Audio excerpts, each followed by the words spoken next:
Hello दोस्तों, आप सभी का स्वागत है समसामयिक घटना चक्र के इस ऑनलाइन प्लेटफॉर्म पर। मैं मोहित आप सभी का स्वागत करता हूं आज अपने इस वीडियो में। और यहां पर देखा जाए, आज अपने इस वीडियो में बात करेंगे 22 अगस्त 2025 के करंट अफेयर। आज दोपहर में देखा जाए तो 21 तारीख का जो करंट अफेयर था वो कुछ टेक्निकल कारणों से कल अपलोड नहीं हो पाया था, तो उसको अपलोड करवा दिया गया था दोपहर में ही।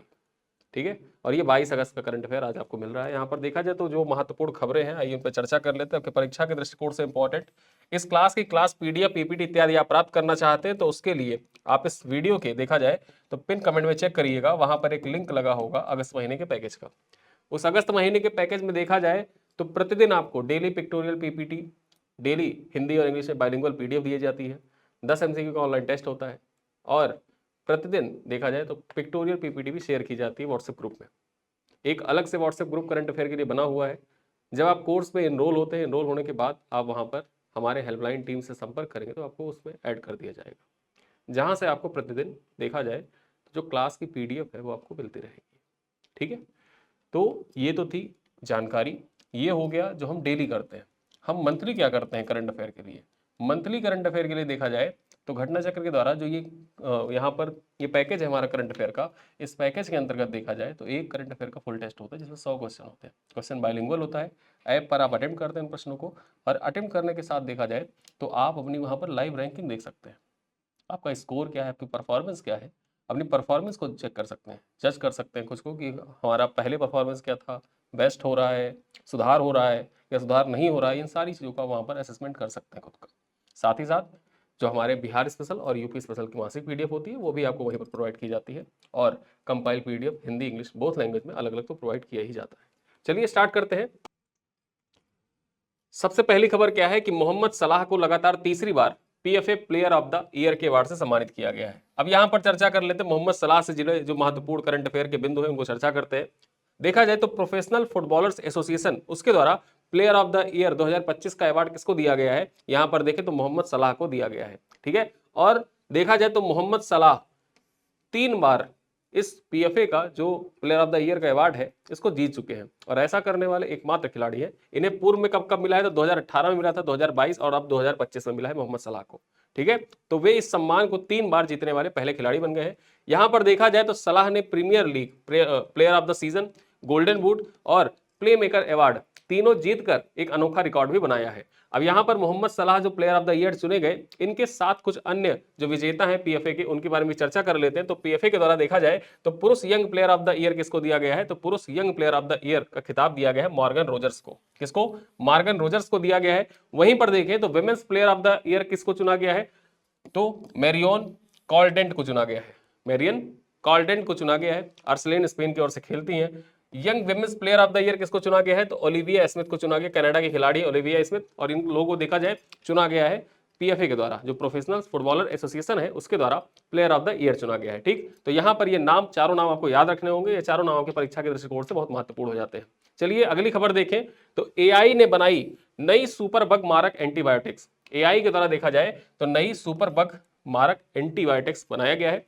चर्चा कर ले यहां पर तो एमआईटी के जो शोध टीम है, एमआईटी के शोधकर्ताओं ने आर्टिफिशियल इंटेलिजेंस यानी कि एआई का इस्तेमाल करते हुए 2 नए सुपर बग मारक एंटीबायोटिक्स डिजाइन किए हैं। और इसके बारे में जो जानकारी है वो एक जर्नल में प्रकाशित हुई, जिस जर्नल का नाम है सेल। ठीक है, यहां पर देखा जाए तो इन दवाओं का उद्देश्य क्या है? ड्रग रेजिस्टेंस, गोनोरिया और एमआरएसए जैसी खतरनाक बैक्टीरियल बीमारियां जो होती है इनका इलाज करना। इन जो एआई की मदद से बनाया गया है यहाँ पर जो सुपर बग मारक एंटीबायोटिक्स है, इसका मुख्य उद्देश्य है।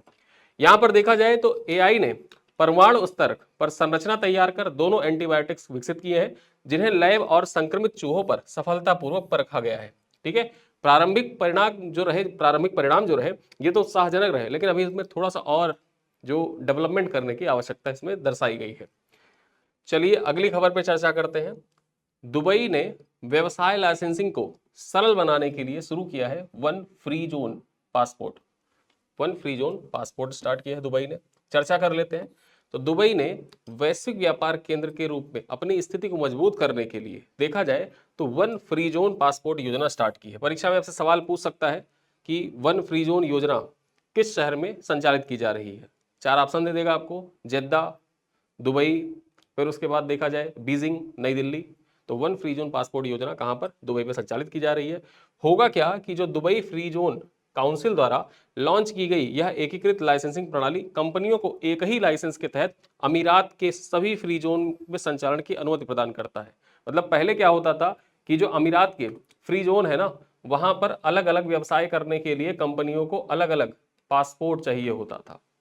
लेकिन अब जो वन फ्री जोन स्कीम है, इस वन फ्री जोन स्कीम के तहत देखा जाए तो वन फ्री जोन स्कीम के तहत एकीकृत पासपोर्ट आपको मिलेगा और अपनी कंपनियों का संचालन आप उसी पासपोर्ट के अंतर्गत कर सकते हैं।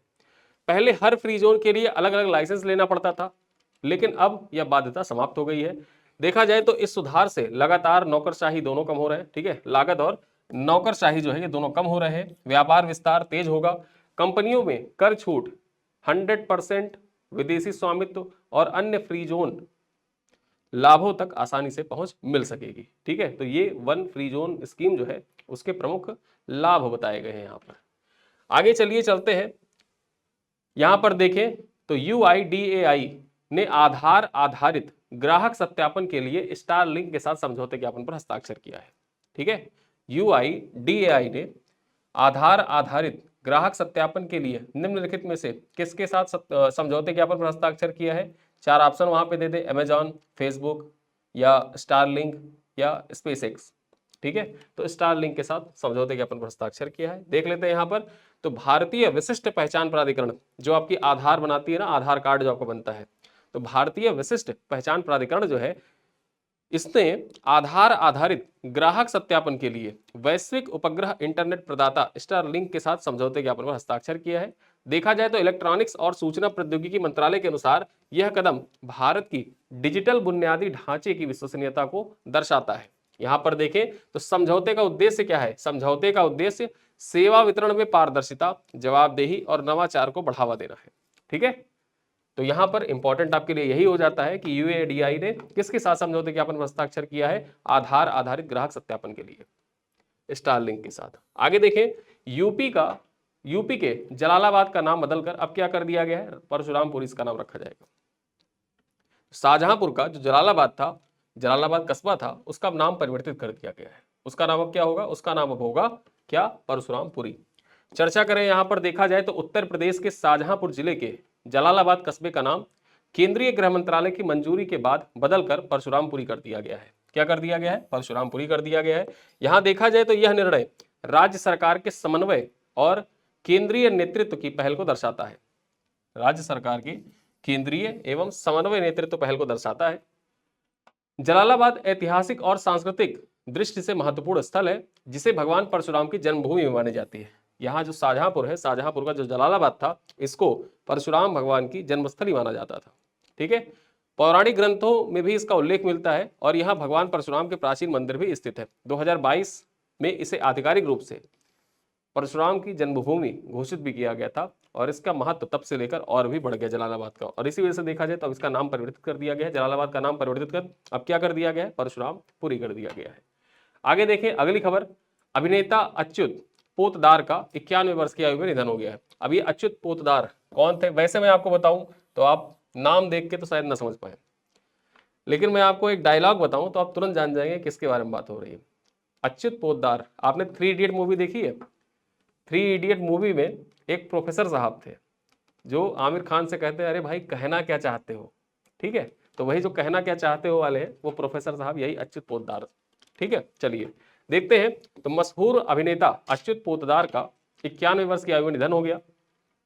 वे भारतीय सेना में कैप्टन रहे थे, भारतीय सेना में कैप्टन भी रहे थे और 44 साल लंबे करियर में उन्होंने 125 से अधिक हिंदी और मराठी फिल्में की, 95 टीवी शोज किए, 26 नाटक और 45 विज्ञापनों में भी इन्होंने अभिनय किया था। देखा जाए तो उन्होंने करियर की शुरुआत अल्बर्ट पिंटो का गुस्सा क्यों आता है, अल्बर्ट पिंटो को गुस्सा क्यों आता है और अर्ध सत्य जैसी फिल्मों से की थी। अपनी जो करियर की शुरुआत थी उन्होंने अल्बर्ट पिंटो को गुस्सा क्यों आता है और अर्ध सत्य जैसे फिल्मों से अपनी करियर की शुरुआत की थी। यहां पर देखा जाए तो 3 इडियट में प्रोफेसर का उनका जो किरदार था और डायलॉग, अरे कहना क्या चाहते हो, बेहद लोकप्रिय हुआ था। ठीक है, बेहद लोकप्रिय हुआ था। चलिए आगे देखते हैं, पाकिस्तान टीम जो है ये हॉकी एशिया कप में खेलने आने से इनकार कर दी है। जैसे भारतीय टीम कहती है कि हम पाकिस्तान खेलने नहीं जाएंगे, तो पाकिस्तान ने कहा हम भी खेलने नहीं आएंगे। यहां पर देखा जाए तो पाकिस्तान ने 29 अगस्त से भारत में होने वाले जो हॉकी एशिया कप है, हॉकी एशिया कप राजगीर में आयोजन किया जाएगा, और यहां पर देखा जाए इससे आधिकारिक रूप से हटने का फैसला ले लिया है। ओमान ने भी टूर्नामेंट से नाम वापस ले लिया। इसके बाद बांग्लादेश और कजाकिस्तान को शामिल किया गया है। तो यहां पर परीक्षाओं से यह पूछा जाएगा कि पाकिस्तान और ओमान के हटने के बाद किन दो देशों को सम्मिलित किया गया हॉकी एशिया कप में। तो कजाकिस्तान और बांग्लादेश को सम्मिलित किया गया है। ठीक है, यहां देखा जाए तो यह टूर्नामेंट 29 अगस्त से लेकर 7 सितंबर तक आयोजित होगा। और इससे पहले भारत ने भी Pakistan world championship of legends के सेमीफाइनल में खेलने से इनकार कर दिया था।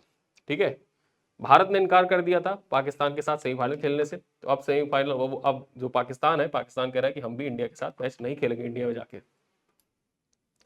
चलिए अगली खबर पर चर्चा करते हैं। भारतीय वायुसेना ने 97 LCA mark 1A fighter jet खरीदने को मंजूरी मिली है। भारतीय वायुसेना है मंजूरी दे दी है जो LCA मार्क 1 फाइटर जेट होते हैं इनकी खरीद को। कितने? 97। यहां पर चर्चा कर ले तो केंद्र सरकार ने 19 अगस्त को भारतीय वायुसेना के लिए 97 LCA mark 1A fighter jet खरीदने की 62,000 करोड़ रुपए के प्रोजेक्ट को मंजूरी दे दी है।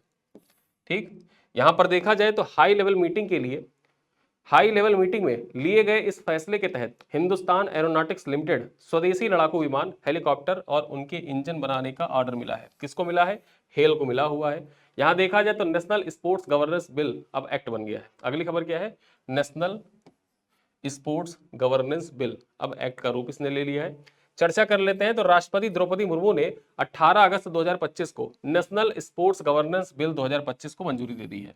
ठीक है, यहां देखा जाए तो इस बिल में खेलों के विकास के लिए national sports governance body, national sports board, national election panel और नेशनल स्पोर्ट्स ट्रिब्यूनल बनाने का प्रावधान करता है। ये जो एक्ट है ये स्पोर्ट्स से जुड़े हुए प्रमुख जो विनियामक प्राधिकरण है ना, उनके गठन का भी प्रावधान करता है। यहां देखा जाए ये बिल लोकसभा में 11 और राज्यसभा में 12 अगस्त को पास हो चुका था। नेशनल स्पोर्ट्स बिल के लाने की शुरुआत सबसे पहले कब हुई थी? तो 1975 में हुई थी। ये पॉइंट आप याद रख सकते हैं कि नेशनल स्पोर्ट्स बिल सबसे पहले लाया गया था 1975 में, लेकिन वो पास नहीं हो पाया था किन कारणों से। चलिए आगे देखते हैं। अग्नि 5 का सफलतापूर्वक परीक्षण हुआ है। जो अग्नि 5 है इसका सफलतापूर्वक परीक्षण किया गया है। देख लेते हैं इससे संबंधित जो इंपॉर्टेंट पॉइंट्स है, फैक्ट्स है, क्या है। यहां पर देखा जाए तो भारत ने 20 अगस्त को उड़ीसा के चांदीपुर स्थित इंटीग्रेटेड टेस्ट रेंज से अपनी पहली इंटरकॉन्टिनेंटल बैलिस्टिक मिसाइल अग्नि 5 का सफलतापूर्वक परीक्षण किया है। ठीक, देखा जाए तो इसका पहला परीक्षण अप्रैल 2012 में हुआ था। पहली बार इसका परीक्षण कब हुआ था? अग्नि 5 का 2012 में हुआ था।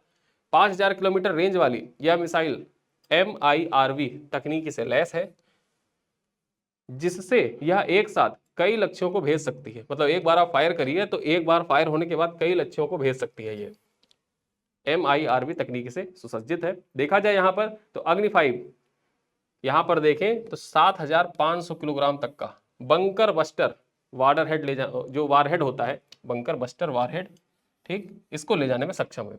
साथ ही साथ हम बात करें तो 100 मीटर गहराई तक जाकर दुश्मन के न्यूक्लियर रिएक्टर जो होते हैं, न्यूक्लियर सिस्टम होते हैं, रडार, कंट्रोल सेंटर, हथियार भंडारण को नष्ट करने में सक्षम है। मतलब धरती के नीचे 100 मीटर नीचे तक ये बंकर बस्टर बम की तरह कार्य करेगा, वारहेड की तरह कार्य करेगा और जाएगा और सब कुछ तहस नहस कर देगा।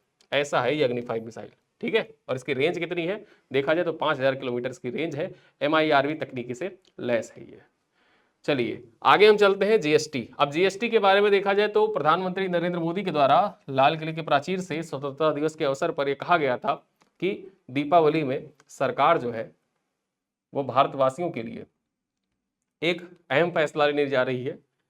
तो उस अहम फैसले के अंतर्गत देखा जाए GST का जो दर है, GST दर घटाने की बात कही गई थी। अब यहां पर देखा जाए जो GST दर है 5% और 18% के स्लैब को मंजूरी मिली है।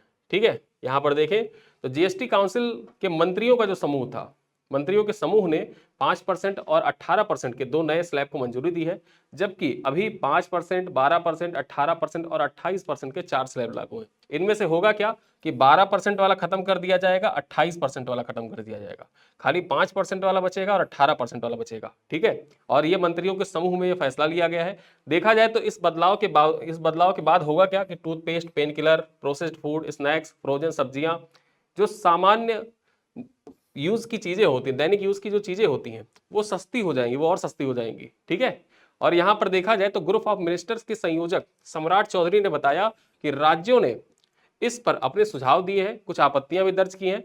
अब इन्हें क्या किया जाएगा, अब इन्हें जीएसटी काउंसिल के पास भेजा जाएगा। जीएसटी काउंसिल फैसला लेगी ये 5% और 18% वाला जो स्लैब है इसको रखना है या नहीं रखना है। फिर उसके बाद में अगर जो फैसला लिया जाता है तो 12% और 28% का जो जीएसटी स्लैब होता था उसको खत्म कर दिया जाएगा। और प्रधानमंत्री नरेंद्र मोदी ने स्वतंत्रता दिवस पर कहा था कि इस साल दिवाली पर बड़ा तोहफा मिलेगा जीएसटी के रूप में, ठीक है। तो यहां पर जीएसटी काउंसिल के बारे में हमने चर्चा कर ली और अन्य जो आज की महत्वपूर्ण खबरें थी उन पर भी चर्चा की। अब आइए चलते हैं, कुछ क्वेश्चन है, इन क्वेश्चनों का उत्तर आप कमेंट बॉक्स में दीजिएगा। पहला प्रश्न क्या है कि हाल ही में किस खिलाड़ी ने लगातार तीसरी बार PFA player of the year 2025 का अवार्ड जीता है, ठीक है। यहां पर नाम है एर्लिंग हॉलैंड, मोहम्मद सलाह, केवियन डी ब्रियोन, हैरी केन, ठीक है। कौन है आप बताएं कमेंट बॉक्स में। क्वेश्चन नंबर 2 है एमआईटी के शोध टीम द्वारा आर्टिफिशियल इंटेलिजेंस से बनाई गई सुपर बग मारक एंटीबायोटिक्स का मुख्य उद्देश्य क्या है। कैंसर का इलाज करना, ड्रग रेजिडेंट बैक्टीरिया का इलाज करना, ठीक है। आगे देखें डायबिटीज कंट्रोल या मानसिक रोगों का इलाज करना। क्वेश्चन नंबर 3 है कि दुबई द्वारा शुरू की गई वन फ्री जोन पासपोर्ट योजना का मुख्य उद्देश्य क्या है। विदेशी निवेश पर रोक लगाना, हर फ्री जोन में अलग अलग लाइसेंस की अनिवार्यता को बढ़ाना, एकीकृत लाइसेंसिंग प्रणाली के तहत सभी फ्री जोन में संचालन की सुविधा देना, और डी कह रहा है केवल स्थानीय कंपनियों को लाभ देना। यहां पर देखा जाए क्वेश्चन नंबर 4 है कि हाल ही में किस कस्बे का नाम बदलकर परशुरामपुरी किया गया है। बदायूं का, जलालाबाद शाहजहांपुर का, चंदौली का या बहराइच का। अंतिम सवाल है कि भारत ने हाल ही में 5000 किलोमीटर की रेंज वाली कौन सी इंटरकॉन्टिनेंटल बैलिस्टिक मिसाइल का सफलतापूर्वक परीक्षण किया है। पृथ्वी 3, अग्नि 5, आकाश NG, नाग 2, ठीक है। तो किसका परीक्षण किया गया है ये आप कमेंट बॉक्स में बताएं।